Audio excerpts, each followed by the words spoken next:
Hoy exploraremos una teoría intrigante y tenebrosa que ha circulado en torno al Chavo del Ocho, la icónica serie de televisión mexicana que, si tienes por lo menos 20 años, estoy segura que fue parte de tu infancia o al menos la has escuchado mencionar por ahí, yo estoy segura que sí.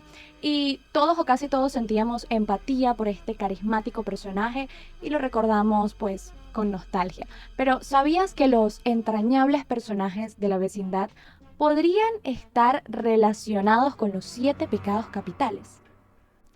Hola, soy Kat y bienvenidos a un episodio más de este podcast. Esta vez analizaremos cómo cada uno de los habitantes de la vecindad del Chavo representa uno de estos vicios humanos y descubriremos cómo sus acciones y personalidades se alinean con esos pecados. Sin más preámbulos, suscríbete y vamos a comenzar.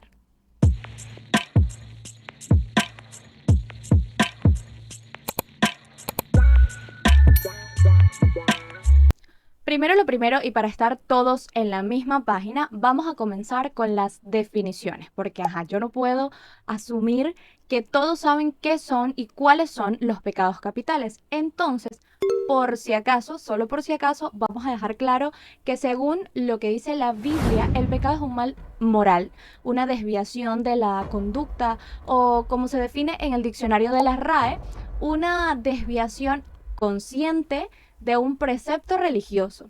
Y más allá de las creencias de cada uno, de lo que tú quieras creer, si le rezas a Jesucristo, a Alá, Buda, Jehová, Mahoma o a Maradona y a Messi, como tú quieras, yo no te juzgo, eres libre de creer lo que quieras. Lo cierto es que la idea del pecado pues ha condicionado las actitudes del ser humano, marcando la ética social, especialmente si se habla de los pecados capitales. Y es difícil encontrar una definición exacta de pecado capital, pero podemos intentarlo, podemos decir que son aquellos vicios a los que la naturaleza humana está principalmente inclinada. El nombre de capital proviene del latín capitis, que significa cabeza, y esto es porque de ellos se derivan justamente muchos otros pecados. Es esa manzana podrida que echa a perder todas las demás. Los 7 pecados capitales son originarios de la teología católica romana, cuando en el año 590 después de Cristo, el Papa Gregorio I decidió formularlos con la finalidad de dar a conocer algunos comportamientos inmorales. De hecho, estos pecados se crearon como un obstáculo que hace que no se pueda tener una relación satisfactoria con Dios. Y como seguramente tú quieres llevarte bien con el Señor de allá arriba, ya te voy a decir cuáles son, además de que te voy a revelar un dato que quizás no sabías, y si estoy en lo correcto, tienes que dar like a este video sí o sí. En la doctrina cristiana se citan con número y orden, pero tú estás escuchando un podcast, ¿verdad? No a un pastor, no estamos en la iglesia, entonces yo se los voy a mencionar sin ningún orden específico porque lo realmente importante es que sepamos cuáles son para fines de este episodio. Comenzamos con la ira, que representa pues el enojo descontrolado y se asocia con el demonio Amón y se simboliza con un león. Luego está la gula, que corresponde al exceso en la comida y bebida, sí, en la bebida también. La gula y ebriedad en griego se le dice gastrimargia y este término une ambos deseos y se asocia con Belcebú, además de representarse con un cerdo. Es bien sabido que estos animales pues comen y comen y comen y comen sin parar lo que se les atraviese por el medio. Después está la señora soberbia, ese orgullo excesivo, esa arrogancia, ese complejo de superioridad insoportable que algunos tienen. Se relaciona nada más y nada menos que con Lucifer y se simboliza con un pavo real. Aquí se pone más interesante porque se nos viene la lujuria, que pues como todos sabemos, y no me vas a decir que no, representa el deseo sexual desmedido. Asociada a Asmodeo se simboliza con una cabra o un conejo. Por eso es que a veces cuando la gente está como muy fogosita, decimos que parecen conejos. Mira cómo todo cobra sentido. Después está la amiga que a veces se apodera de mi cuerpo los lunes, la pereza, esa falta de esfuerzo y la apatía, y se asocia con Belfegor y se representa con un caracol. porque representarlo con una pereza quizás sería pues demasiado cliché. Seguimos con la avaricia, la codicia y la obsesión por el dinero. Se relaciona con Mamón y se simboliza con un sapo. Y este es el tuyo, Zulay, la envidia, que representa los celos y la rabia por el bien ajeno. Asociada a Leviatán, se simboliza con una serpiente, víbora, cuaima, tóxica, Zulay. Con eso llegamos a 7, pero ustedes saben que a mí me encanta leer y leer y siempre digo, voy a hacer este episodio sencillito, cortico, Kat, no te compliques, no me voy a extender, pero es que luego pasa que me encuentro con información tan interesante y valiosa que yo no puedo dejar de contarles, de compartirla con ustedes. Entonces, resulta que la primera vez que fueron recopilados estos pecados formalmente fue en el siglo IV después de Cristo por Evagrius de Nitria. Tremendo nombre, quien identificó 8 malos pensamientos y su discípulo Juan Casiano en el siglo V los introdujo y popularizó en Europa, bautizándolos como los 8 vicios principales o los octo principalibus vitis. Me encanta cómo suena en latín. Entonces, amigos míos, un siglo más tarde el Papa Gregorio Magno los revisó, eliminando uno de la lista, pero yo no me podía quedar con esa duda. Entonces me puse a investigar más porque pues yo necesitaba saber cuál era ese octavo vicio que dejaron por fuera. Y no me vas a creer cuál era ese octavo pasajero en la nave que nos llevaba directico a los fuegos infernales. Vamos a poner un redoble de tambores. Nada más y nada menos que la tristeza. Sí, como escuchaste, la tristeza. Este sentimiento era entendido anteriormente por la iglesia como un pecado, una falta gravísima, algo imperdonable. Recuerda que si esto te tomó por sorpresa, tienes que dejar un me gusta en este video. Y de una vez deberíamos agradecer que lo cambiaron, porque si no, ya nos hubiésemos ido todos directo a alguno de los círculos del infierno. Y los menciono, porque estos pecados fundamentales fueron los que estructuraron la mayoría de los círculos o niveles en los que se compone el inframundo, de acuerdo a la visión del poeta Dante Alighieri en su Divina Comedia. Sin embargo, ese es tema para otro video. De aquí en adelante, miren, yo les prometo ir al grano. Vamos a volver al tema principal, ese por el que tú entraste en este video. El Chavo del Ocho, la icónica serie de televisión creada por Roberto Gómez Bolaños, que ha dejado una huella imborrable en la cultura popular hispanoamericana. Eso digamos que no se puede negar. Comenzó a transmitirse el 26 de febrero de 1973 hasta 1980. No sé si es necesario explicar esto, pero por si acaso, el programa trata sobre las vivencias de un grupo de personas que habitan una vecindad mexicana, donde su protagonista, el Chavo, lleva a cabo pues travesuras junto a sus amigos que ocasionan malentendidos y discusiones entre los mismos vecinos, por lo general con un tono cómico. Sin embargo, aunque la veíamos todos cuando estábamos muchachitos, desde el comienzo su creador contempló que el Chavo estaría dirigido al público adulto, no al infantil, aun cuando se tratara de adultos interpretando a niños. Lo cierto es que a lo largo de sus episodios, los entrañables personajes de la vecindad nos han hecho reír, reflexionar y en ocasiones teorizar sobre su verdadera naturaleza. Y a partir de aquí debo advertir que esto es una especulación, una leyenda, no significa que sea real, señores. Una de las teorías más intrigantes que circula en internet vincula a estos personajes con los 7 pecados capitales. ¿Es posible que Don Ramón, el Chavo, la Chilindrina y compañía sean más que simples vecinos? Adentrémonos en esta tenebrosa y curiosa hipótesis. No voy a seguir dándole vueltas y vamos a ver de una vez cuál sería cada uno. Primero vamos con la Chilindrina, la niña que todos recordamos por sus berrinches, por enojarse abismalmente, buscando así llamar la atención del resto de sus amigos. Y justamente por estas características se piensa que ella representaría la ira, ya que en muchas ocasiones, casi todas, debo decir, se pudo ver que buscaba discutir con los demás miembros de la vecindad. Y esto podríamos interpretarlo como que tenía mucha ira, mucha rabia en su interior, la cual pues buscaba expresar de una manera u otra. Por si fuera poco, llegaba a vengarse de otros cuando le hacían enojar. Así es como se podría considerar que representa el pecado capital de la ira.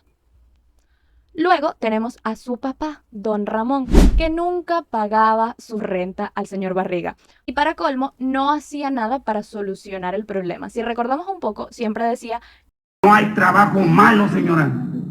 Lo malo es tener que trabajar. aunque se pudo ver en el programa que llegaba a conseguir de vez en cuando algún trabajo, mataba algún tigrito por ahí, lo cierto es que en la mayoría de las ocasiones prefería quedarse en su casa para ver partidos de fútbol. En este sentido, siguiendo la lógica de esta teoría, podemos concluir que don Ramón representa la pereza.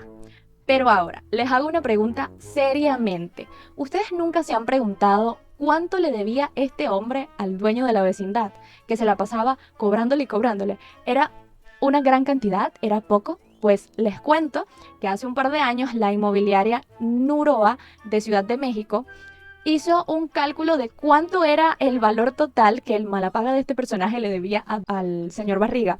Y para eso realizó un análisis teniendo en cuenta los metros cuadrados de la vivienda, que eran 32 aproximadamente, y la zona geográfica de la vecindad, que sería una parte céntrica del Zócalo en la Ciudad de México. Incluso la inmobiliaria sacó un monto estipulado de acuerdo a la década de los 70 y serían por ahí unos $63 mensuales de renta. Así que si recordamos cuántos meses eran, habría ascendido a la suma de $882 sin contar intereses. Y Zulay, que me debe $20, se la pasa llorando. Págame, Zulay, págame. Aquí se pone un poco más complicado porque yo tengo mis dudas. Tengo dudas con doña Florinda, porque la teoría que estamos analizando hoy dice que ella representa la lujuria, ya que a la Florinda pues le encantaba invitar al profesor Girafales a tomar una tacita de café. Y hay quienes piensan que esta pregunta no era precisamente inocente, sino que tenía una insinuación, una connotación sexual de fondo, así como cuando ahora te invitan a ver Netflix. En este sentido, dado que esta parejita compartió muchas tacitas de café a lo largo de todas las temporadas de El Chavo del Ocho, podría pensarse que pues representan el pecado capital de la lujuria. Incluso otras teorías señalan que él, el profesor Girafales, en realidad estaba casado con otra mujer, ya que en algunos capítulos supuestamente se lo pudo ver con una alianza en su mano izquierda y que doña Florinda era la amante de este señor. Qué fuerte. Pero pues tengo mis dudas porque yo me pongo a analizar aquí y no sé ustedes, pero para mí la lujuria estaría representada por doña Clotilde, mejor conocida como la bruja del 71, porque es que esa mujer estaba desesperada por meter al pobre don Ramón para el cuarto y lo dejaba más que claro en cada episodio. Pero pues esa es mi opinión. Si seguimos con la teoría, ella representaría más bien la soberbia, porque se mostraba en el programa como un personaje refinado, quien siempre se preocupaba por su apariencia personal, pues también solía mirar a los demás habitantes de la vecindad por encima del hombro como inferiores a ella. Incluso llegaba a tratar al Chavo del Ocho de manera despectiva. Pero aquí voy a dar nuevamente mi opinión personal, recordándoles quién era la que trataba a sus vecinos como chusma. Por eso digo que yo, si me preguntan a mí, yo intercambiaría lo que representan estos personajes. Miren, ustedes saben que en este canal estamos aprendiendo y yo intenté hacer un cambio ahí en la cámara, pero ese ángulo no me gustó, no me favorece. Nada que ver. Seguimos. Luego tenemos a un personaje que literalmente en lo único que pensaba era en cobrarles la renta a los habitantes de la vecindad. Ya sabes de quién te hablo. Exactamente, el señor Barriga. Y si bien muchos podrían pensar que pues se trataba de algo normal, dado que era su propiedad y su ingreso mensual, hay quienes piensan que pecaba de avaricioso, sobre todo por el peso que el personaje le otorgaba al dinero, ya que solía acumular su riqueza sin compartirla con otros, como podría ser el Chavo, excepto cuando lo llevó a Acapulco en ese capítulo que todos amamos. Al menos yo sí, es mi favorito. Sí, claro, entiendo. ¿Sabes? Yo hubiera preferido llevar a mi hijo ñoño, pero está de campamento con los Boy Scouts. Ándale, te llevo. Pero, en fin, por eso podría decirse que el señor Barriga representa la avaricia. Luego está su hijo ñoño, que representaría la gula, y pues yo creo que no es necesario que les explique por qué, ¿verdad? Pero, ¿dónde dejamos al personaje más caprichoso de toda la vecindad? Ajá, a Kiko, que a pesar de que era un niño al que no le faltaba nada y a quien su mamá consentía con todos los juguetes y dulces y todas las cosas que quería, Kiko siempre se mostró como una persona envidiosa. Y es que no soportaba que nadie, en especial el chavo, fuera mejor o tuviera más éxito o juguetes o cosas que él. Además, nunca compartía sus juguetes con los demás. Vamos, que el niño era bastante pichirre. Sin lugar a dudas, podría decirse que Kiko representa el pecado capital de la envidia. Y considerando todo esto, ya nombramos todos los pecados capitales. Sin embargo, te estarás preguntando dónde dejamos al chavo, este personaje entusiasta, creativo e inocente al que le faltaba astucia y a menudo eso hacía que otros niños se aprovecharan de él. ¿Cómo es que este inocente personaje que no rompía un plato pudiese representar algún pecado capital? Pero como a mí me gustaría leerlos a ustedes en los comentarios, déjenme sus opiniones, hagan su análisis teniendo en cuenta todo lo que ya hablamos y díganme qué vicio capital creen que representa el chavo en toda esta historia. En conclusión, esta teoría nos invita a mirar más allá de las risas y las travesuras en la vecindad y a preguntarnos, ¿será que estos personajes tan queridos por generaciones ocultan oscuros secretos? Quizás nunca lo sabremos con certeza, pero lo cierto es que El Chavo del Ocho sigue siendo un fenómeno cultural que nos hace reflexionar incluso después de tantos años. Esto fue todo por el episodio de hoy, espero que les haya gustado y si aún no lo has hecho, te invito a suscribirte a este canal y activar la campanita. No olviden activar las notificaciones porque el próximo episodio va a estar buenísimo. Ya tengo el tema y nos quedaremos en Venezuela esta vez para analizar otro acontecimiento impactante en este maravilloso país. Recuerda que en pantalla te dejo todas mis redes sociales y también abajo en la cajita de descripción para que estemos más conectados tú y yo. Gracias por haber llegado hasta aquí y nos vemos la próxima.